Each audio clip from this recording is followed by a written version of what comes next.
Hello everyone, আমি Dhanima and welcome back to my another video.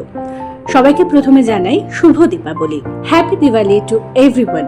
আজকে অনেক রকম কাজ রয়েছে। আমাদের বাড়িতে পুজো হয়, দীপান্বিতা পুজো। সন্ধেবেলা দীপান্বিতা লক্ষ্মী পুজো হবে, অলক্ষ্মী বিদায় করে লক্ষ্মী পুজো। তার জন্যই প্রস্তুতি চলবে এখন। দেখা যাক দিনটা কেমন কাটে। মার সমস্ত রান্না কমপ্লিট হয়ে গেছে, এখন চলছে লুচি ভাজা। তো সকালে ব্রেকফাস্টটা সেরে নেব, লুচি, সাদা আলু আর মিষ্টি দিয়ে। ব্রেকফাস্ট কমপ্লিট করে এলাম ছাদেতে। বাবা অনেকক্ষণ ধরে ছাদে লাইট লাগাচ্ছে। এবছর আমাদের দিনের দিন লাইট লাগানো হচ্ছে, আর যেহেতু সময় পাওয়া যায়নি তাই, নয়তো প্রতি বছর আমাদের পুজোর আগের দিন লাইট লাগানো কমপ্লিট হয়ে যায়। বাহ, আকাশটা কিন্তু খুব সুন্দর লাগছে। নীল আকাশে কে ভাসালো সাদা মেঘের ভেলা। কিন্তু যা রোদ্দুর উঠেছে, আর এই রোদ্দুরে লাইট লাগানো প্রচণ্ড কষ্টকর হয়ে যাচ্ছিল, তাই একটা ছাতা নিয়ে এলাম। বাবাকেও একটুখানি গার্ড করলাম ছাতা দিয়ে, আর নিজেও। এখানেই আমাদের পুজো হবে, তাই পুজোর সরঞ্জাম এসে গেছে। এবার আস্তে আস্তে এক একটা করে জিনিস তৈরি করে নেওয়া হচ্ছে। যেমন এখন নাড়ু বানানো হচ্ছে, তো নাড়ুটাও আমাদের আজকেই বানানো হচ্ছে, কারণ ওই যে বললাম সময় হয়ে ওঠেনি। এই নাড়ু বানানো কিন্তু আগের দিনই হয়ে যায় সাধারণত।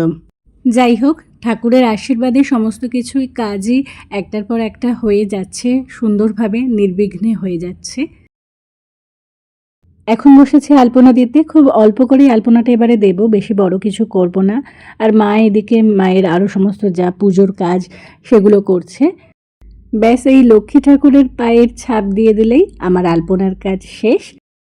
এবার মা লক্ষ্মীর আসনটা তৈরি করে নিচ্ছে। আমাদের লক্ষ্মী পুজো এইভাবেই হয়, ধান রেখে তার পাশে লক্ষ্মীনারায়ণের মূর্তি, এইভাবেই পুজো হয়। লক্ষ্মীর সিংহাসন এইভাবেই বানানো হয়।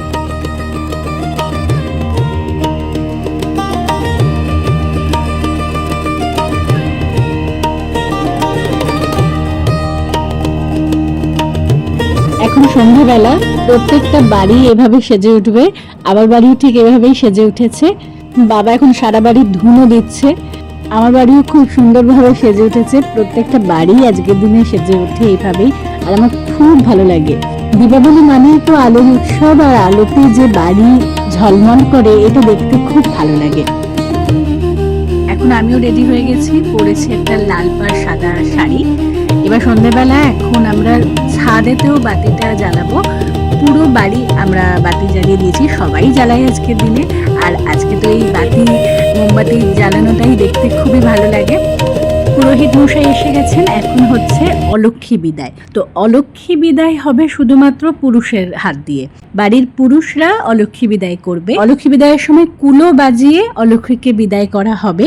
আর অলক্ষ্মীকে রাখা হয় কলা গাছের যে সাদা অংশটা থাকে সেটাতে, তার ওপর গোবর দিয়ে রাখা হয়, সেটাই অলক্ষ্মী।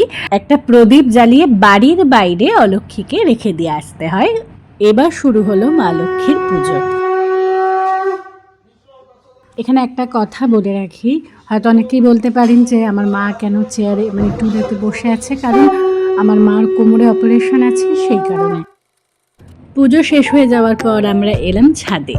এবার শুরু হবে বাজি ফাটানো, আর এবছরের স্টক রয়েছে এগুলো। নিজে হাতে বাজি ফাটাতে আর অন্য কেউ বাজি ফাটাতে দেখতে, কিন্তু মোদ্দা কথা বাজি ফাটানো দেখতেই খুবই ভালো লাগে। আর আমাদের প্রতি বছরই বিভিন্ন রকমের ভ্যারিয়াস টাইপের সেল নিয়ে আসে। এবছরও একটা সেল ছিল যেটা 35টা শট একসাথে ছিল।